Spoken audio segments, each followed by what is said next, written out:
We're all going on a European tour, a European tour, a European tour. We're all going on a European tour. Hey, what's up everyone? Journeyman here and welcome back to Save Our Saints. Today is episode 14 in the series, and as you can tell from that terrible introduction to the video, we are on the verge of going on a European tour. We're only one win away now from completing the main mission here of saving our Saints, turning this football club around, getting them back into Europe, and we're going to be finishing in the top 7 now of the Premier League. Take a look at this league table. As you can see, we currently fit 7th place in the table. We are one win away now from assuring a place in Europe. You could even argue we're only 1 point away, considering that Newcastle have a terrible goal difference in comparison to ourselves. So 1 point or 1 win here against West Ham first and foremost, and we will guarantee a place in the Europa Cup next year. Now, how did we get to this point? Let's go take a look at some of those fixtures. Alright, since last one we drew 1-1 against Crystal Palace. This was a slightly disappointing result, really. It took us to the 85th minute and a penalty to get a draw against Crystal Palace. Largely speaking, we didn't even play that well. You'll notice, by the way, for Crystal Palace, they have Pellegrini up front. He's on loan from Monaco. This kid is going to be something special this year. He got himself 8 goals in the Premier League this season, but for a 19-year-old, you can tell he's going to be one hell of a talent. After that, we got a 2-1 win over Fulham. It wasn't a great display by any sense of the word. We're kind of stumbling over the line here at the end of the season. Guendouzi, by the way, scored an absolute belter. In fact, here it is now. Here's De Jong, laid to Guendouzi, and first-time strike into the bottom corner of the net. Keeper, absolutely no chance. Wonderful strike from the man from Arsenal. And then most recently, we had to show a little bit of grit, a little bit of graft, and we pulled from 2-0 behind at home against Aston Villa, which was bad enough, to draw 2-2 here. A late goal from Nicholas Füllkrug, and a free kick as well from Ryan Bertrand. That was very David Beckham-esque. Let's take a look at this one. All right, Bertrand here got it up and over the wall into that top corner. Beautiful stuff there from the left back. All right, and that's led us all the way up to today's episode, where we take on a West Ham, and we'll decide which game we're going to do next up. We may as well, if we qualify for Europe, we might just go over these 3 games and then do the game against Arsenal at the end, and then wrap up the season all in one video. So far, we are just 1 point away. Honestly, I'm very excited to going back to Europe next year. We're going to need a lot of work, though. We're getting a lot of players obviously on loan this season. That's kind of helped us out on the back end of the campaign, so I need to try and work out what players I need to bring in to replace that talent if I can't bring some of those players back. Now, I did lose my assistant manager, but Mark Bowen has rejoined Mark Hughes in Leicester. He's now manager of Leicester, believe it or not. So I made the decision to go with a club legend, Ricky Lambert. Now, as you can see, he's a pretty terrible assistant manager. Let's be honest here. He is not very good at all. So he's going to be doing a lot of work trying to catch up with licenses and stuff like that, trying to improve his overall attributes. Really isn't a good assistant manager, but I had to bring in a club legend as an assistant manager. I thought about Kelvin Davis, and I thought Radi Jaidi, maybe Robbie Stockdale, but I just had to go Ricky Lambert. It was too good of an opportunity to bring him in as an assistant manager. So Ricky Lambert is now going to be our assistant going forward. Alright, so here we go up against West Ham United for the first time in quite some time as well. We're pretty much 100% fit. The only player that's missing today is Matthew Targett, and he wouldn't have got a game anyway over Ryan Bertrand. So for the first time in quite a while, we have pretty much everyone to select. So with that in mind, this is a squad I'm going to go with that I think will do the job today against West Ham. We got Angus Gunn in goal. We got Ryan Bertrand left back, Jeremy Toljan, of course, right back, Aboa, Maguire going to hold down the fort in the middle of defence. Ndidi, Guendouzi are going to boss the midfield. Ryan Babel and Kluivert are going to get up and down. Obviously, they're going to go inside forward as well to support Daniel Sturridge and Jack Grealish. Alright, here we go. We are just 1 point away now from qualifying back to Europe. Let's get the job done today in the Olympic Stadium in London. So, here we go. Early chance here now. Grealish going to put the ball in. There's Maguire with a header. Nobody picked him up. That was a great chance, Harry Maguire. Expect him to find the back of the net from those. Alright, chance now perhaps for West Ham. Shaqiri is playing for West Ham nowadays. That's a great cross and a great save. Arnautovic really should have found the back of the net there, but it was a wonderful reaction save there from Angus Gunn. By the way, Jack Grealish made his first appearance for England most recently, and he thanked me personally. So obviously I've had some positive impact on his development as a footballer. Honestly, it's great to see a Saints player back up in the England squad again. It's been a time since that last happened. Ryan Bertrand, I think, was the most recent one, as well as James Ward-Prowse. I think he was caught up around the same time. But in any situation, seeing Jack in an England shirt was definitely something to be proud of. Oh, hey, Bo. Another great chance from the set piece. Not really creating much on the ground today as we go into the halftime break here, 0-0. But at least we're creating chances for set pieces. That's something to be positive about. Anyway, going into halftime here, possession not as good as we'd like. We have had a few opportunities. So let's keep the same lineup out there just for now. Let's remain solid. Obviously, we have a number of impact players on the bench. Gustavo Scarpa, Frankie de Jong, Wilfred Zaha, and obviously Füllkrug got himself a goal last time out as well. And you have Gambit on the bench too in case you want to change things up in midfield, go a bit more aggressive, ball winning midfield and all that stuff like that. But yeah, just got to stay solid now. Don't do anything stupid and we'll complete our task. Here's Bertrand. Oh, it's gone off the wall and it's gone in the back of the net. Ryan Bertrand is credited with the goal, but he got a huge assist off the wall and we have one step now in Europe. All right, make a change at the top here. I'm going to bring on Füllkrug. Better fresh legs over Daniel Sturridge, who struggled over the last couple of weeks, hasn't been very good at all. And we'll also bring off Babel. We'll bring on Wilfred Zaha.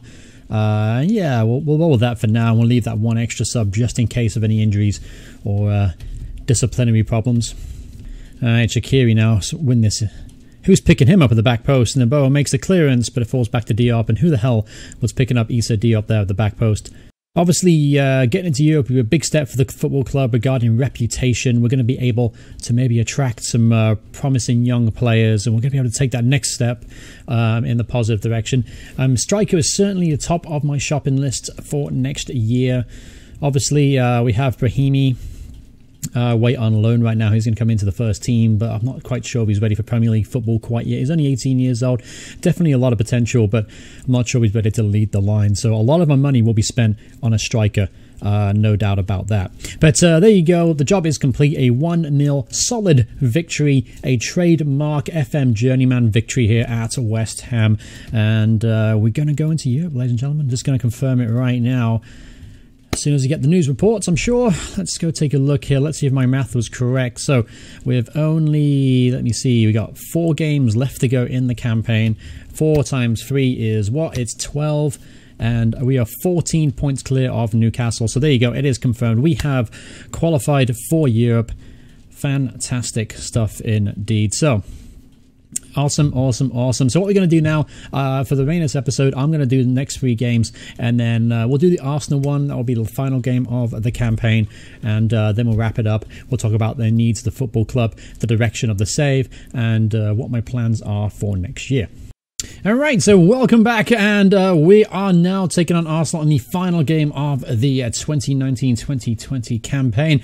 So, yeah, let's see. After the West Ham win, we got a 0-0 draw against Man City. Actually played superbly well in this one, and very unlucky really not to get a winner against a very strong Man City side. Then we lost to Tottenham 3-2.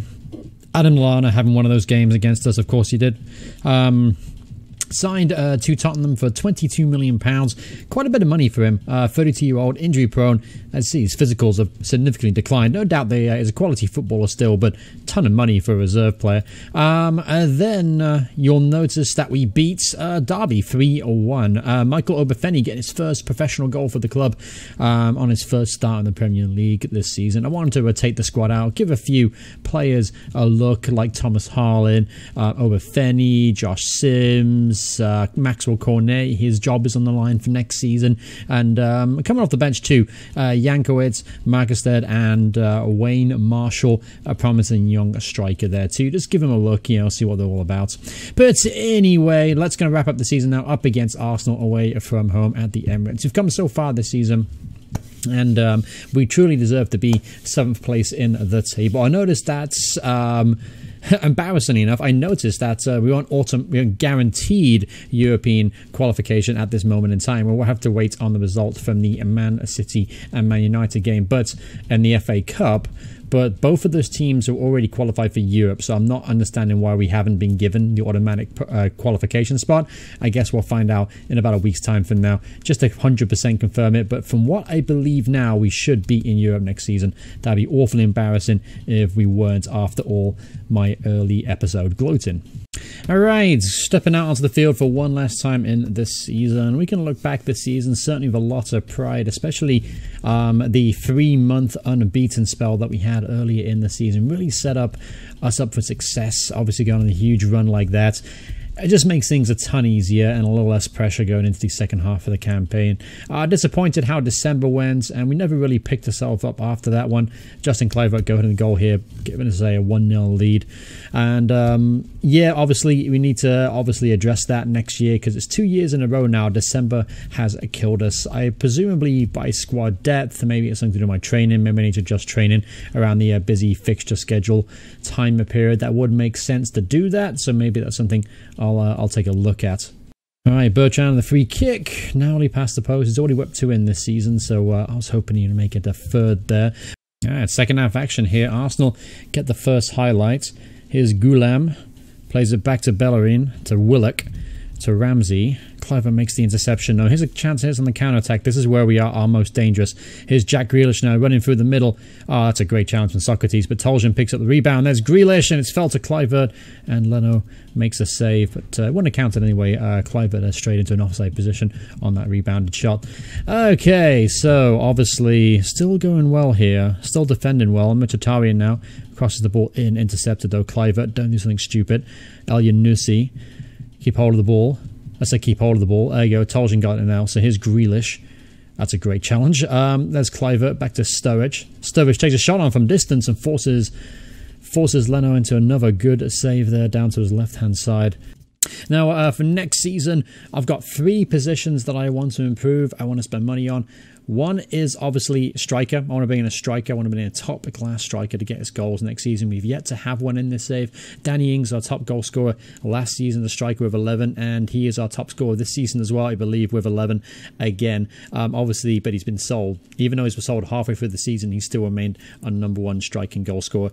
Then I want to bring in another centre-half to go along Harry Maguire. I like Wesley Hoyt, I really do, but his performances in this team and this tactic hasn't been good. So I am on the lookout for another potential centre-half to partner Harry Maguire, who's just had a really, really good solid season. Eboa has been really good, but long-term, he's not the standard and quality you want if you're going to start really pushing for honours. And the other position I want to try and bring in maybe is a right-back. Now, I've got nothing against Jeremy Toljan. He's a really good attacking fullback, but the issue is his defending does kind of let him down sometimes. And I think going forward, we can get a better one in. I think we have the clout and the money to get a better quality in. And obviously, I'm on the lookout to Angus going to throw one in there, makes it 1-1. But yeah, obviously, we're going to have the money and the ability to try and attract some of the better younger players in Europe now. Obviously, playing in Europe is a huge step for the football club reputation-wise. So getting players in is going to be a little bit easier from now on. And we haven't got to convince them with extra money and things like that. Anyway, 1-1 here, and Arsenal on the break now. Again, I haven't paid much attention to this game because the season for us is essentially done. We can't go any lower than what we're at. We can't go any higher. 3 minutes left to go here. Let's see if we can snatch a winner. Here's Jack Grealish now. Poor play from Jack. And here's Murian. Moraine gets in the box. Oh, that's another... Oh, off the post. I thought it was a good save from Angus Gunn. But anyway, Arsenal absolutely all over us here in the second half. So let's make a change here, make our first change, and probably last changes of the season. Let's bring on Frankie de Jong. Didn't get to see the best of him. Obviously, he's going to be a big impact player in FM19, and I wouldn't be surprised if we see the last of him, unfortunately. Arsenal scored, by the way. I just noticed the bottom there. Oh dear, it's alright. I'm not too fussed about it, if I was going to be honest with you. I'll just bring on Maxwell, put him up top, that's fine. Aubameyang getting his 26th goal of the season. Aubameyang. I have a really, really tough time in pronouncing Pierre-Emerick Aubameyang. That's a great take and a good finish there past Angus Gunn. But yeah, I'm not too fussed about this result, to be honest with you. I'm just thinking about next season already. I probably shouldn't be.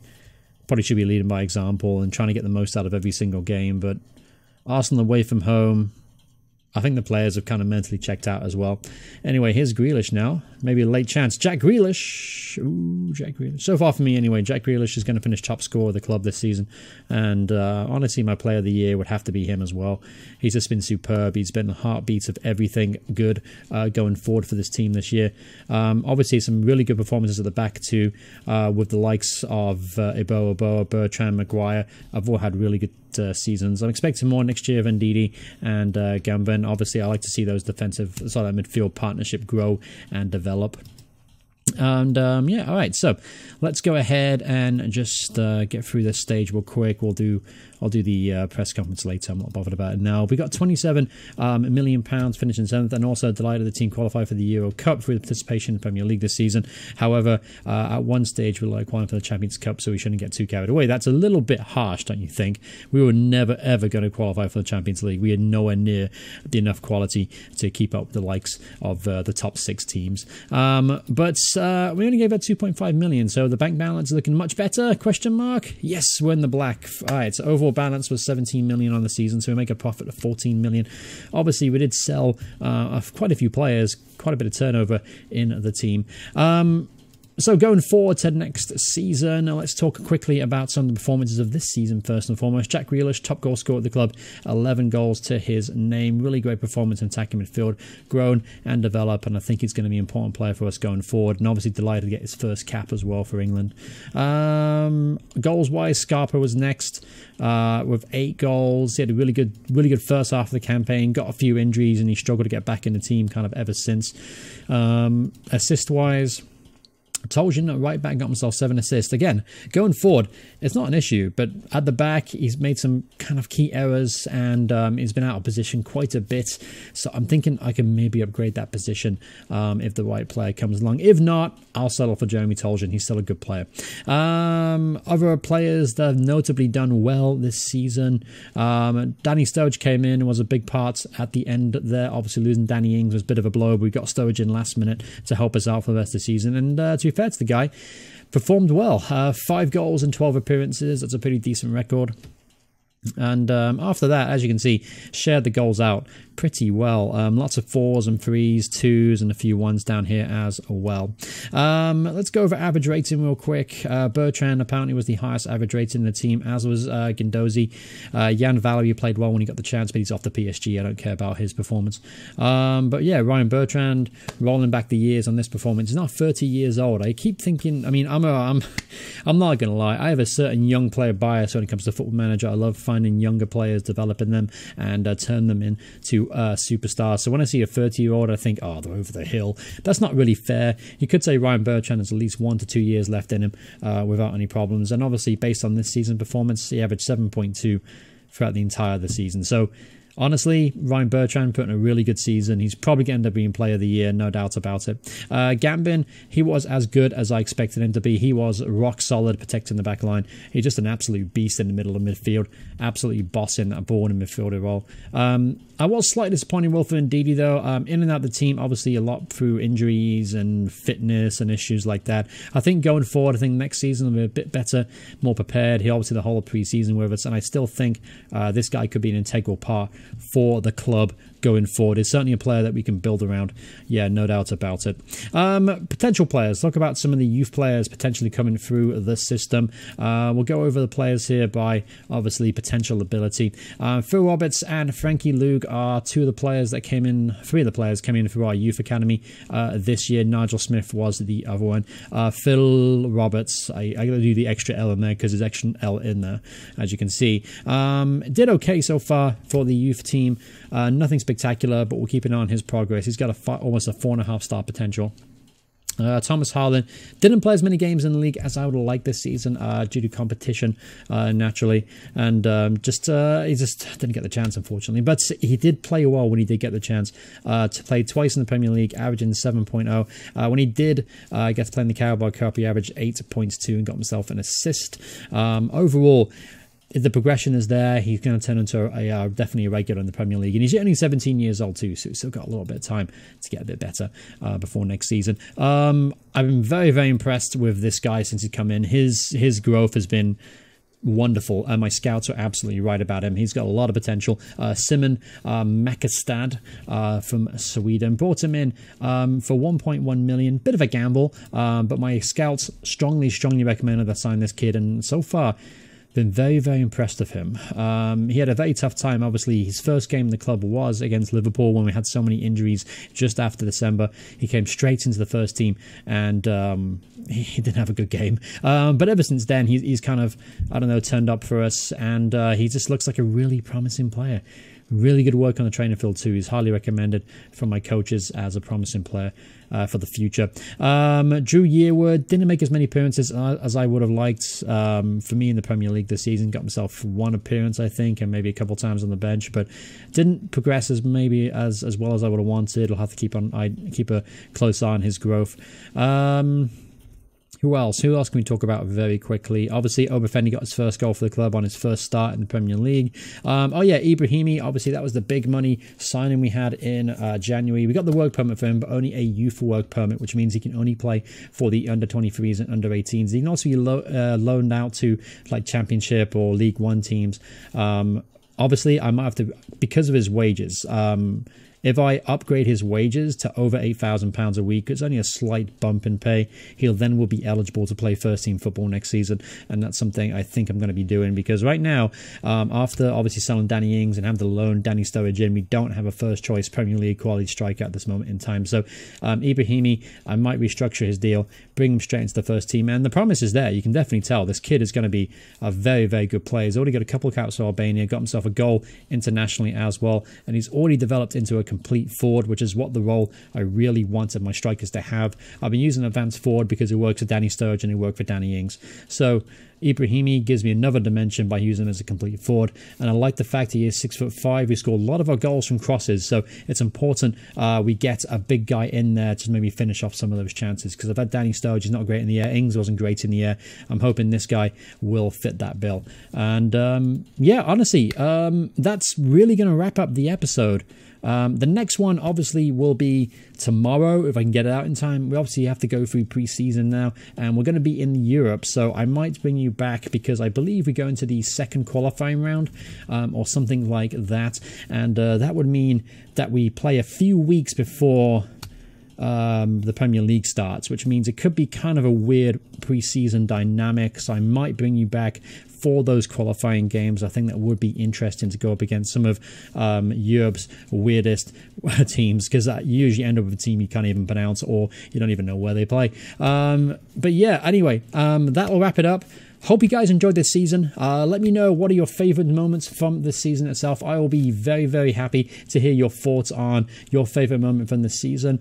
I haven't really thought of one right now. I think just going on that 3-month unbeaten run really kind of capped off honestly, nothing could be better than that. That was just immense. I think that was my best spell as playing Football Manager in quite a few years. I've never ever gone 3 months unbeaten in the Premier League.